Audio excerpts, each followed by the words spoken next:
I need you to embrace what comes hard. Today I need you to accept the challenge. Today I need you to fall in love with the process.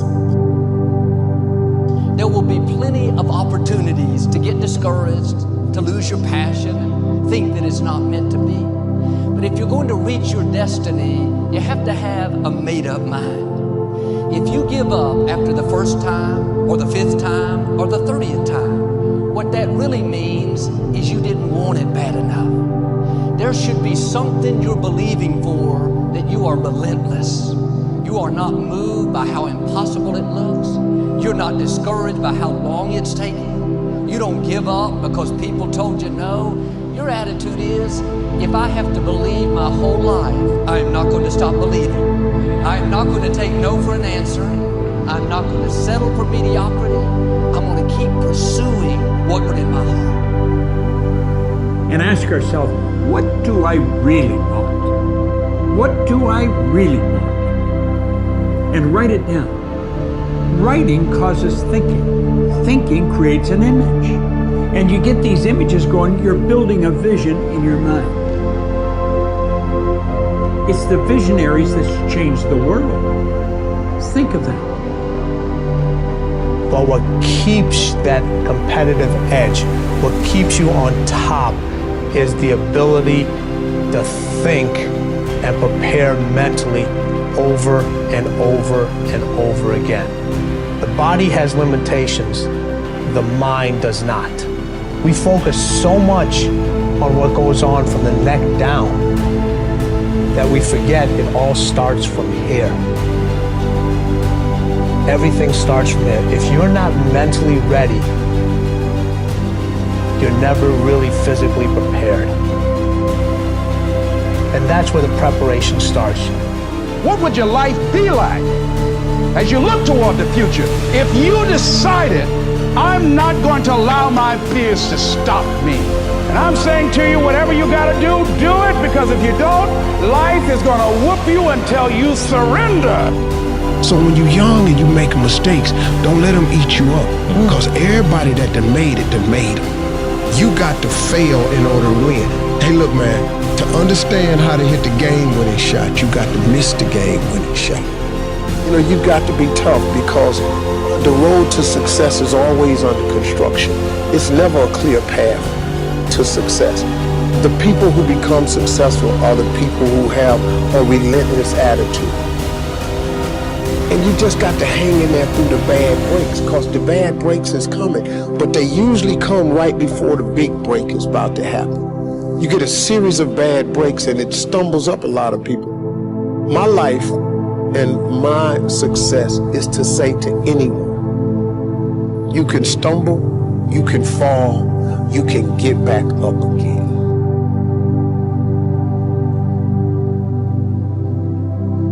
No matter what you face,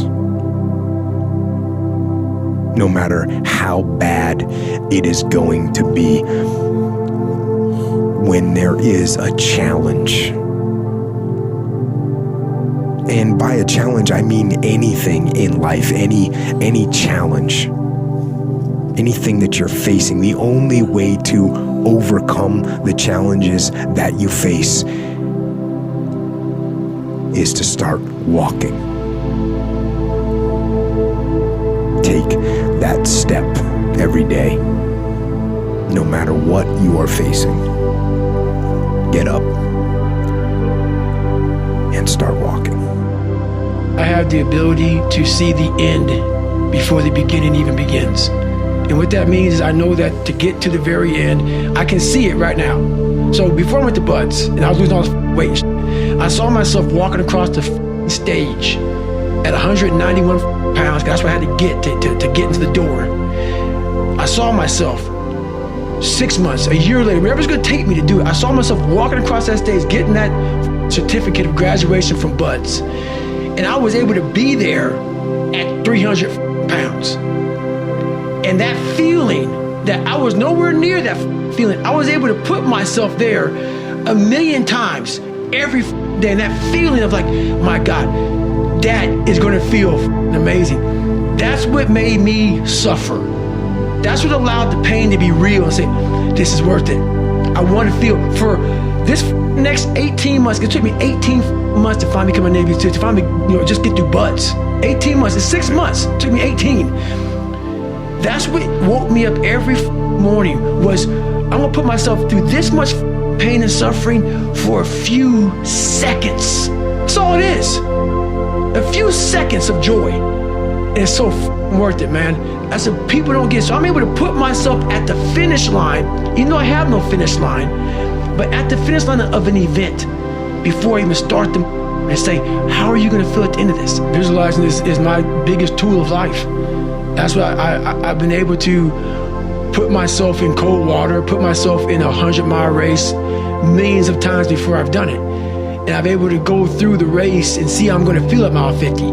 Almost to the exact feeling. Right, so when it comes up, it's no surprise. It's no surprise. I've already done this a million times. I recommended the last time I was here, the little richest man in Babylon, and I said, I've lectured now to over 3 million people. Guess how many have actually gone and got this little book? Answer, very few. My best guess is 10%. Such an easy thing to do. This little book, number one, is easy to find. Number two, it's easy to buy. The most you can pay for it, $6, $7, $8. You can borrow that from your kids. But if it's easy to find and easy to buy, and if it's easy to read, why wouldn't everybody go get it? We don't know. I don't know. Nobody knows. Here's how profound it is. Some do and some don't. Now here's the numbers. About 10% do. We don't know the mystery of that. And I'm telling you, 10 years from now, those numbers will still be the same. The numbers don't change. Only the faces change. I used to belong to the 90% who couldn't be bothered even if it was easy. How many people have a library card? Answer, 3%. 97% couldn't be bothered. Guy specializes in happy hour, but he doesn't have a card. And now readily and quickly blames the government, blames his company, blames the pay scale. Here's my advice to you today. Walk away from the 97%. Don't talk like they talk. Don't go where they go. Don't act like they act. Don't specialize in what they specialize in. Throw away the blindness. You got to be consciously conscious today, because your environment can hypnotize, mesmerize, and paralyze you. The other thing is, take full responsibility for your life. Oscar Wilde once said, responsibility is what we expect from somebody else. This is very true. Most people dread accepting responsibility. That's just a fact of life, and we can see it in operation every day. We can see ourselves getting hot under the collar when the dentist keeps us waiting, and we're sitting there reading old magazines when our appointment was 30 minutes ago. And we don't stop to think that we forgot to mail in this month's mortgage payment. We can see ourselves growing angrier and angrier because a business contact is supposed to call at noon. And here it is, almost 2 o'clock, and the phone still refuses to ring. But we don't stop to think about the calls we ourselves have forgotten to return while we've been so busy fuming.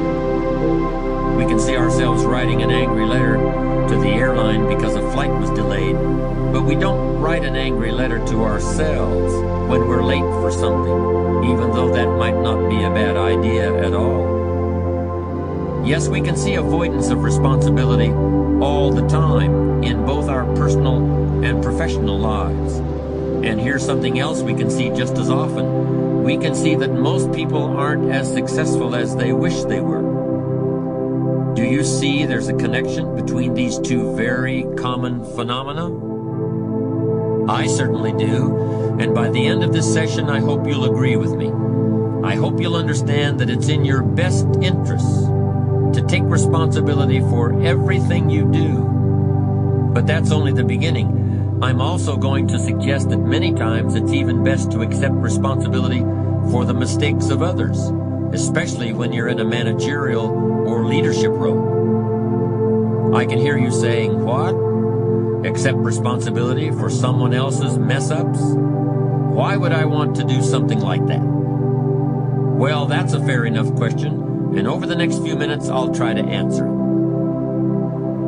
one of my weak points in my personal life is I don't like technical stuff. So even though I have to be on Twitter and Instagram and Facebook, I don't care for that. So guess what? I find somebody who loves to do that. You know, I find somebody who has a strength where I have a weakness, and I partner with them. All you're trying to do is get to the goal. No one gets there by themselves. Everybody needs help. Now, when you know what you got going for you, be confident, not cocky. Managing your strengths, knowing what they are, and don't let nobody talk you out of it. And that gets you fight ready. You get fight ready like that. You got to know you. Helps you develop your skills. All the while, you're developing your strength. You just got to keep developing the strength. Don't let anybody talk you up. At the same time, you must work on improving your weaknesses. So I've had to, in spite of myself, get on Instagram, get on Twitter, get on Facebook. I got to do the videos whether I want to or not, because the world is moving to social media. If I had as many followers as Kim Kardashian, I probably wouldn't even have to do this TV show. During the years when professional basketball was just beginning to become really popular, Bill Russell, who played center for the Boston Celtics, was one of the greatest players in the pro league. He was especially known for his rebounding and his defensive skills. But like a lot of very tall centers, Russell was never much of a free throw shooter. His free throw percentage was quite a bit below average, in fact. But this low percentage didn't really give a clear picture of Russell's ability as an athlete. And in one game, he gave a very convincing demonstration of this. It was the final game of a championship series between Boston and the Los Angeles Lakers. With about 12 seconds left to play, the Lakers were behind by 1 point, and Boston had the ball. It was obvious that the Lakers would have to foul one of Boston's players in order to get the ball back. And they chose to foul Bill Russell. This was a perfectly logical choice, since statistically, Russell was the worst free throw shooter on the court at that moment. If he missed the shot, the Lakers would probably get the ball back, and they'd still have enough time to try to win the game. But if Russell made his first free throw, the Lakers' chances would be seriously diminished. And if he made both shots, the game would essentially be over. Bill Russell had a very peculiar style of shooting free throws. Today, no self-respecting basketball player anywhere in America would attempt it. Aside from the question of whether it's an effective way to shoot a basket, it just looked too ridiculous. Whenever he had to shoot a free throw, the 6'11" Russell would start off holding the ball in both hands about waist high. Then he'd squat down, and as he straightened up, he'd let go of the ball.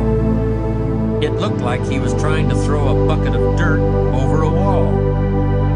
But regardless of how he looked, as soon as Bill Russell was fouled, he knew the Celtics were going to win the game. He was absolutely certain of it. Because in a situation like this, statistics and percentages mean nothing. There was a much more important factor at work, something that no one has found a way to express in numbers and decimal points. Simply put, Bill Russell was a player who wanted to take responsibility for the success or failure of his team.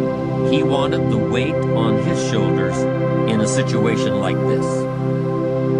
No possibility for excuses, no possibility of blaming anyone else if the game was lost, no second guessing.